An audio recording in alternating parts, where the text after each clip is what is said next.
ഇപ്പോൾ അവസാന നിമിഷങ്ങളിലേക്ക് കടക്കുകയാണ്. അപ്പോൾ മീറ്റിങ്ങിൽ നമ്മളിന്ന് മനസ്സിലാക്കുന്നത് foundation stone, key stone, corner stone of the ആർച്ചിനെ പറ്റിയാണ്. അപ്പോൾ ഈ 3 സ്റ്റോണുകളെ പറ്റി എനിക്കറിയാവുന്ന കാര്യങ്ങൾ, മനസ്സിലായ കാര്യങ്ങൾ പറഞ്ഞു കഴിഞ്ഞു. ഫൗണ്ടേഷൻ സ്റ്റോൺ ആണ് നമ്മുടെ ഒന്നാമത്തെ പടി. രണ്ടാമത്തെ പടിയാണ് കോർണർ സ്റ്റോൺ. അപ്പോൾ മൂന്നാമത്തെ പടിയാണ് key stone of the arch, അല്ലെങ്കിൽ ആണിക്കല്ല് എന്ന് പറയുന്നത്. അപ്പോൾ സ്വാതന്ത്ര്യത്തിലേക്കുള്ള വഴി എന്നാണ് അതിന് പറയുക. അപ്പോൾ അതിലേക്കുള്ള ആർച്ച് നിർമ്മിക്കുന്നതിലെ 3 മെയിൻ കല്ലുകളാണ് ഈ 3 കല്ലുകൾ. അപ്പോൾ സ്വാതന്ത്ര്യത്തിലേക്ക് നീങ്ങാനായിട്ടുള്ള കവാടത്തിൻ്റെ ആണിക്കല്ലാണ് മൂന്നാമത്തെ പടി. അപ്പോൾ മൂന്നാമത്തെ പടി ആണിക്കല്ലാണെന്ന് പറയുന്നതോടൊപ്പം തന്നെ മറ്റ് പടികൾ കൂടി ഉണ്ടെങ്കിൽ മാത്രമേ ഈ ആണിക്കല്ലിന് അവിടെ നിലനിൽക്കാൻ സാധിക്കുകയുള്ളൂ. അപ്പോൾ ബാക്കിയുള്ള പടികൾ കൂടി നിന്നാൽ മാത്രമേ ആണിക്കല്ലിന് നിൽക്കാൻ പറ്റുള്ളൂ. ആണിക്കല്ലുണ്ടെങ്കിൽ മാത്രമേ ബാക്കിയുള്ള കല്ലുകൾക്ക്, അതായത് ബാക്കിയുള്ള പടികളുടെയുള്ള കല്ലുകൾ, ആർച്ചിലെ കല്ലുകൾ, മറ്റു പടികളാണ് ആർച്ചിലെ കല്ലുകൾ എന്ന് വിചാരിക്കുകയാണെങ്കിൽ നിൽക്കാൻ സാധിക്കുകയുള്ളൂ. ചുരുക്കത്തിൽ മൂന്നാമത്തെ പടിയാണ് ബാക്കിയുള്ള എല്ലാ കല്ലുകളെയും ചേർത്ത് പിടിച്ചു നിർത്തുന്നത്.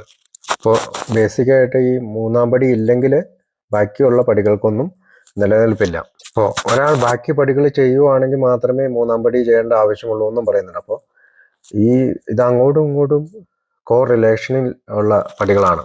അതായത് നമ്മൾ സറണ്ടർ ചെയ്യാൻ ശ്രമിക്കുന്ന സമയത്ത്, അതായത് മൂന്നാം പടി എന്ന് പറയുന്നത് ഒരു സറണ്ടർ ചെയ്യാനുള്ള തീരുമാനമാണ്. ദൈവത്തിൻ്റെ ഇച്ഛയ്ക്കും ആഗ്രഹത്തിനുമായിട്ട് ഞാൻ എൻ്റെ ആഗ്രഹങ്ങളെ തിരിച്ചു വിടുന്നു എന്നുള്ളതാണല്ലോ മൂന്നാം പടി.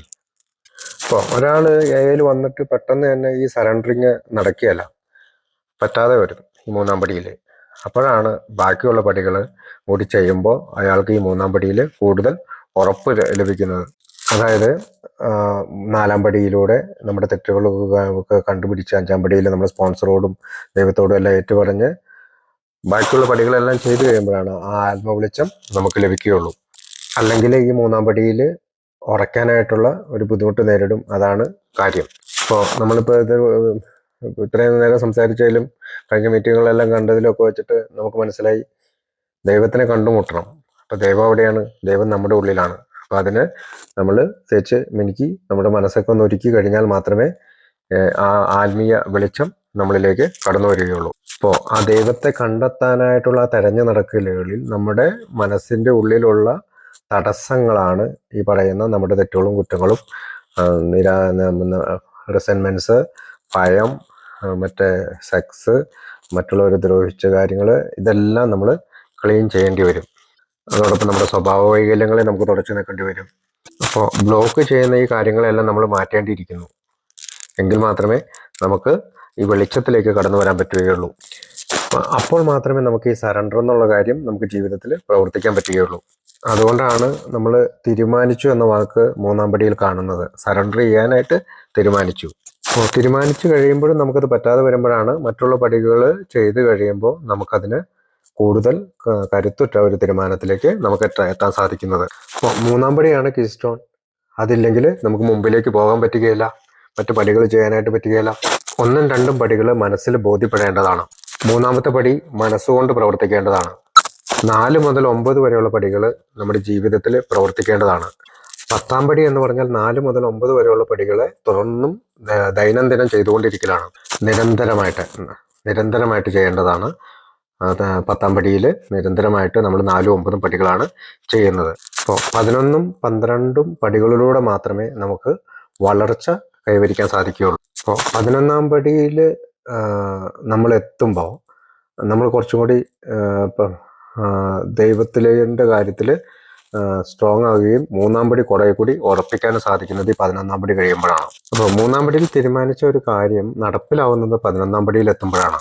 അപ്പോൾ എല്ലാ പടികളും വേണം, അതോടൊപ്പം തന്നെ ഈ 3ാം പടിയും വേണം. അപ്പോൾ കവാടം നിർമ്മിക്കുന്നതിനായിട്ട് ആൽക്കഹോളിക്സ് അനോണിമസിന്റെ ബുക്കിൽ ആദ്യത്തെ 103 പേജുകളിലാണ് ഈ 12 പടികൾ വിവരിക്കുന്നത്.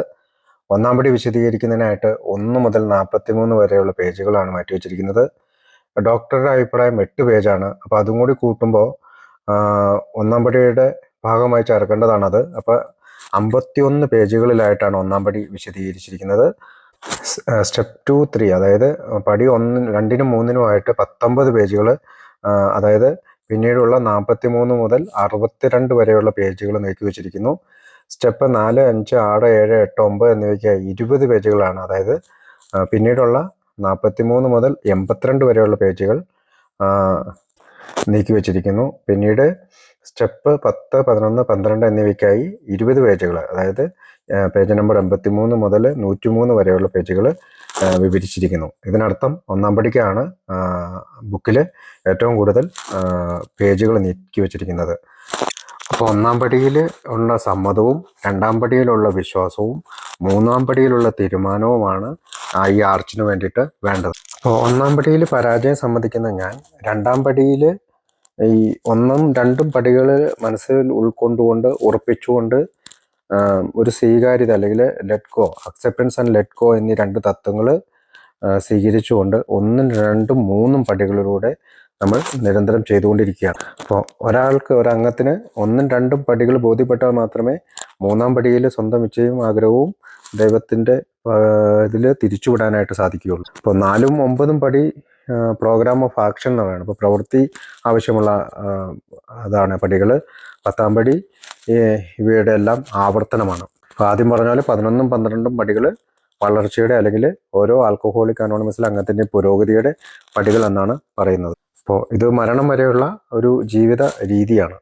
അപ്പോൾ ഞാൻ ഈ ദൈവം കളിക്കുന്നത് നിർത്തി എന്ന് പറയുന്ന ഒരു ഭാഗത്ത് എങ്ങനെയാണ് ദൈവം കളിക്കുന്നത് ഒഴിവാക്കുന്നതെന്ന് പറയുന്ന ഒരു കാര്യം, അത് ആരെങ്കിലും നമ്മളോട് ഉപദേശം ആവശ്യപ്പെടുന്നില്ലെങ്കിൽ അത് നൽകരുതെന്നാണ് പറയുക. മറ്റുള്ളവരുടെ സ്വപ്നങ്ങൾ ശ്രദ്ധിക്കുകയും അവരെ സഹായിക്കാൻ ആഗ്രഹിക്കുന്ന രീതിയിൽ നമ്മൾ അവരെ സഹായിക്കുകയും ചെയ്യുക. സ്വന്തം ശക്തി കണ്ടെത്താൻ അവരെ പ്രോത്സാഹിപ്പിക്കുക. ആരെയും വിധിക്കരുത്. നമ്മൾക്ക് ഈ ലോകത്തിലെ എല്ലാ കാര്യങ്ങളുടെയും ഉത്തരം അറിയില്ല എന്ന് നമ്മൾ സമ്മതിക്കണം. അതല്ലെങ്കിൽ എനിക്ക് അറിയില്ല എന്നുള്ളതാണ് ഏറ്റവും വലിയ തിരിച്ചറിവ് എന്ന് എനിക്ക് മനസ്സിലാക്കണം. ഇപ്പോൾ ഒരു സ്പോൺസറിൽ ആത്മവിശ്വാസം അർപ്പിച്ച് നമ്മൾ അദ്ദേഹത്തിൻ്റെ കൂടെ പ്രവർത്തിക്കണം. അപ്പോൾ ഈ ലോകത്തിൽ ദൈവത്തിൻ്റെ ഉദ്ദേശത്തിനനുസരിച്ച് വിശ്വസിച്ചും പ്രവർത്തിക്കാൻ ഞാൻ തയ്യാറാകണം. തെറ്റിന് പകരം ശരി ചെയ്യാൻ ഞാൻ ശ്രമിക്കണം. ഓരോ വ്യക്തിയിലും ദൈവികതയുണ്ട്. അപ്പോൾ ആ ദൈവികതയെ നമ്മൾ തിരിച്ചറിയണം, അതിനെ ബഹുമാനിക്കണം. അപ്പോൾ ഒന്നാം പടിയിൽ മദ്യത്തിന് ഞാൻ അടിമപ്പെട്ടു എന്ന് സമ്മതിച്ചു. രണ്ടാം പടിയിൽ ഈശ്വര സഹായം കൂടിയേ തീരുവെന്ന് തിരിച്ചറിഞ്ഞു. മൂന്നാം പടിയിൽ തീരുമാനങ്ങൾ ദൈവത്തിന് സമർപ്പിച്ചു. നാലാം പടിയിൽ നമ്മെ സത്യസന്ധരായി നോക്കിക്കണ്ടു. അഞ്ചാം പടിയിൽ മറ്റൊരാളുടെ സഹായവും ആവശ്യമാണെന്ന് ബോധ്യപ്പെട്ടു. ആറാം പടിയിൽ ദൈവസന്നിധിയിൽ ഒരുക്കത്തോടെ എത്തിച്ചേർന്നു. ഏഴാം പടിയിൽ ദൈവത്തോട് വന്നുപോയ കുറവുകൾ ഏറ്റുപറഞ്ഞു. എട്ടാം പടിയിൽ ഉപദ്രവിച്ചവരുടെ എല്ലാം രമ്യതപ്പെടാനുള്ള മനസ്സുണ്ടായി. ഒമ്പതാം പടിയിൽ കുറ്റസമ്മതം വിവേകപൂർവ്വമായിരിക്കണമെന്നും പഠിച്ചു. 10ആം പടിയിൽ നമ്മിൽ നന്മയും തിന്മയും ഉണ്ടെന്ന് നാം തിരിച്ചറിഞ്ഞു. 11ആം പടിയിൽ ദൈവവുമായി നല്ല ബന്ധം സ്ഥാപിച്ചു. 12ആം പടിയിൽ ഈ സദ്വാർത്ത മറ്റ് മധ്യവരിലെത്തിക്കാൻ തീരുമാനിച്ചു. ഇതാണ് ഒരു ഷോർട്ട് ഫോമായിട്ട് പറഞ്ഞാൽ. അപ്പോൾ നമ്മൾ ബുക്കിൽ വായിക്കുന്നുണ്ട്, നമ്മളുടെ പാത തികച്ചും പിന്തുടരുന്നവർ പരാജയപ്പെടുക വിരളമാണ്. അപ്പോൾ ഈ സ്വാതന്ത്ര്യത്തിലേക്കുള്ള പാതയെ പറ്റിയാണ് പറയുക. നമുക്കറിയാം, 1ഉം 2ഉം 3ഉം പടികൾ ചെയ്തതിന് ശേഷം നമ്മൾ 4ഉം 5ഉം 6ഉം 7ഉം 8ഉം 9 പടികളെല്ലാം ഒരു പ്രാവശ്യമെങ്കിലും ഒരൊറ്റ തവണ എന്ന രീതിയിൽ ചെയ്തതിന് ശേഷം 10ആം പടിയിൽ, അതായത് തെറ്റുകൾ ചെയ്യുമ്പോഴെല്ലാം ഉടനെ സമ്മതിച്ചുകൊണ്ട് നമ്മൾ തുടരുകയാണ് ചെയ്യുക. അപ്പോൾ നമ്മളൊരു പടികൾ എന്ന് പറയുമ്പോൾ നമ്മളൊരു സ്റ്റെപ്പ്, ഇങ്ങനെ ഒരു ലാഡർ അല്ലെങ്കിൽ ഒരു ഏണി ഇങ്ങനെ കുത്തനെ നിൽക്കുന്നെന്ന് വിചാരിക്കുന്ന രീതിയിൽ 4, 5, 6, 7, 8, 9 പടികൾ കയറിയതിന് ശേഷം 10ആം പടിയിൽ നിന്ന് തുടർച്ചയായിട്ട് ചെയ്യുക. അപ്പോൾ ഒരു പ്രാവശ്യം ഇത് ചെയ്യുന്നതിന് ശേഷം എന്നോട് ഒരു പഴമക്കാരൻ പറഞ്ഞത് എങ്ങനെയാണ്, ഇങ്ങനെ കുത്തന ലാഡർ പോലെയുള്ള പടികളല്ല, ചെയ്ത് കഴിഞ്ഞതിന് ശേഷം ഇത് നിൽക്കുന്നത് നിലത്തിങ്ങനെ നിരത്തിട്ടിരിക്കുന്ന പോലെയാണ്. അപ്പോൾ 10ആം പടിയിലാണ് നമ്മൾ ഒരു ദിവസം നിൽക്കുന്നതെങ്കിൽ ചിലപ്പോൾ നമുക്ക് 3ആം പടിയിലേക്ക് ചാടേണ്ടി വരും, 2ആം പടിയിലേക്ക് ചാടേണ്ടി വരും, 3ആം പടിയിലേക്ക് ചാടേണ്ടി വരും. അതായത് പാരലായിട്ട് പടികൾ ചെയ്യുക എന്ന് പറയുന്നത് പടികൾ ചെയ്ത ശേഷമുള്ള ജീവിതത്തിൽ സംഭവിക്കുന്നതാണ്. അതായത് ഒരാളുടെ സഹായത്താൽ നമ്മൾ പടികൾ ചെയ്തതിന് ശേഷം ദൈനംദിനം ഈ ജീവിതത്തിൽ സംഭവിക്കുന്നതാണ്. കാരണം നമുക്കറിയാം, 1ആം പടി മാത്രമേ 100% പൂർണ്ണമായിട്ടുള്ള തോതിൽ ചെയ്യാൻ സാധിക്കുകയുള്ളൂ. ബാക്കി എല്ലാ പടികളും വീണ്ടും വീണ്ടും 24 മണിക്കൂർ ജീവിതത്തിൽ കടന്ന് വരാം. അതാണ് ബിഗ് ബുക്ക് പറയുന്നത്. അതനുസരിക്കുകയാണ് ഒരു അങ്ങനെ ചെയ്യേണ്ടത്. അതിന് ബിഗ് ബുക്ക് പറയുന്നത് ഞങ്ങളുടെ പാത, അതായത് ബുക്കിൽ പറയുന്നതിൻ്റെ പാത പിന്തുടരുക എന്നുള്ളതാണ്. ഒരാൾ ചോദിക്കുകയാണ് എന്തിനാണ് വീണ്ടും വീണ്ടും പഠിക്കേണ്ടത്? അതിനർത്ഥം എന്തുകൊണ്ടാണ് നമ്മൾ വീണ്ടും വീണ്ടും കുടിച്ചത് എന്നതാണ്. കാരണം നമ്മൾ ഇന്ന് കുടിച്ചതുപോലെയല്ല എന്നാൽ പിറ്റേ ദിവസം കുടിച്ചത്. അപ്പോൾ ഈ പ്രോഗ്രാമിലൂടെ ഇഴുകിച്ചേർന്ന് എല്ലാ ദിവസവും ഈ പടികൾ പരിശീലിക്കേണ്ടതുണ്ട്. കാരണം കുടിക്കുന്ന കാലഘട്ടത്തിൽ ഒരു ദിവസം പോലെ ആയിരുന്നില്ല പിറ്റേ ദിവസം കുടിച്ചിരുന്നത്, വ്യത്യസ്തമായിരുന്നു. അതുപോലെയാണ് റിക്കവറിയുടെ കാലത്ത്. മോചനം എന്ന് പറയുന്നത് മദ്യത്തിൽ നിന്നുള്ള ഒരു താൽക്കാലിക ശമനമാണ്, അല്ലെങ്കിൽ ഡെയിലി റിപ്രൈവ് എന്നാണ് പറയുക. ഡേ ബൈ ഡേ ഉണ്ടാകുന്ന ഒരു ആത്മീയ സ്വസ്ഥിതി അല്ലെങ്കിൽ ഒരു ആത്മീയ അവസ്ഥ എന്നതാണ്. അപ്പോൾ ഈ മദ്യത്തിൽ നിന്നുള്ള താൽക്കാലിക ശമനത്തിന് വേണ്ടിയിട്ട് ഈ ആത്മീയ അവസ്ഥയെ വളരെയധികം ഡിപ്പെൻഡ് ചെയ്തിട്ടുണ്ട്. അപ്പോൾ പടികളാണ് നമ്മുടെ ഈ ആത്മീയ അവസ്ഥയെ അല്ലെങ്കിൽ സ്പിരിച്വൽ കണ്ടീഷനെ തുടർന്നു കൊണ്ടുപോകാനും ലോങ് ടൈം സോബറിറ്റിയിൽ നിലനിർത്തുവാനും കാത്തു സൂക്ഷിക്കുവാനും എല്ലാ ദിവസവും സഹായിക്കുന്നത്. അപ്പോൾ 4-ാം പടിയിൽ ധാർമ്മിക നിലവാരം നിലനിർത്തുന്ന ഞാൻ, ഷിബു എന്ന് പറയുന്ന ഞാൻ, 5-ാം പടിയിൽ മറ്റൊരാളോട് ഏറ്റുപറയുകയും 6-ാം പടിയിൽ ദൈവം എൻ്റെ ഈ സ്വഭാവം അല്ലെങ്കിൽ പഴയ സ്വഭാവമൊക്കെ മാറ്റിത്തരാൻ തയ്യാറാവുന്നു. 7-ാം പടിയിൽ കുറ്റങ്ങൾ മാറ്റുവാനായിട്ട് ദൈവത്തോട് അപേക്ഷിക്കുന്നു. 8-9 പടികളിൽ ഉപദ്രവിച്ചവരുടെ പട്ടിക തയ്യാറാക്കി പരിഹാരം ചെയ്യുന്നു. 10-ാം പടിയിൽ യഥാർത്ഥത്തിൽ നമ്മൾ നമ്മുടെ വിലയിരുത്തലുകൾ തുടരുകയും തെറ്റ് ചെയ്യുമ്പോൾ ഉടനെ സമ്മതിക്കുകയും ചെയ്യുന്നു. അപ്പോൾ പാസ്റ്റിലുണ്ടായ അല്ലെങ്കിൽ ഭൂതകാലത്തുണ്ടായ തെറ്റുകുറ്റങ്ങളുടെ കണക്ക് ഒറ്റത്തവണ തീർത്തതിന് ശേഷം വർത്തമാനകാലത്തിൻ്റെ തെറ്റ് ഉടനെ സമ്മതിക്കുകയും